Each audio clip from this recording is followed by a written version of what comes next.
திமுக இதை எப்படி எதிர்கொள்கிறது என்பதை எல்லா கட்சிகளும் பார்த்து கற்றுக்கொள்ள வேண்டும். நேற்று திருச்சியிலிருந்து ஒரு திமுக தொண்டர் ஒருவர் பேசினார்.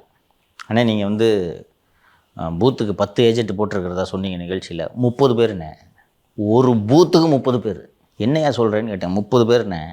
நாங்கள் ஓரணியில் தமிழகம் அந்த டிரைவ் நடந்தப்பவே திமுக வாக்காளர்கள் யார் யாருன்றதை நாங்கள் ஐடென்டிஃபை பண்ணிட்டோம். அந்த ஓடிபி வாங்குற பஞ்சாயத்து நடந்துடுச்சுல, அப்போவே நாங்கள் ஐடென்டிஃபை பண்ணிட்டோம்.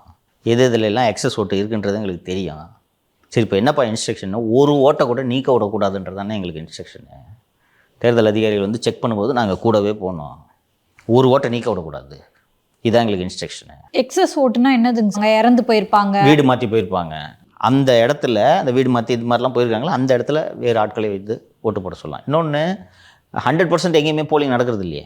65 தொட்டாலே பெரிய விஷயம். 65 66 தான் வரும். போடு. ஏன் இப்படி பதறாங்கன்னா, விஜய் அவர்களும் ஃபீல்டில் இருக்கிறதுனால, நான் ஏற்கனவே சொன்னேன், மக்கள் நீதி மையம் தான் போன வாட்டி பல இடங்களில் பதம் பார்த்துச்சு. அதே போல் விஜயும் இந்த முறை பதம் பார்க்கக்கூடும் என்பதால் ஃபோட்டோ ஃபினிஷில் முடிவாகும். டி நகர் மாதிரி பல தொகுதிகள் முடிவாகும். அந்த மாதிரி நேரத்தில் ஒவ்வொரு ஓட்டும் முக்கியம். ஸோ ஒரு ஓட்டு கூட விடக்கூடாது. அதனால தான் அவங்க பதறாங்க.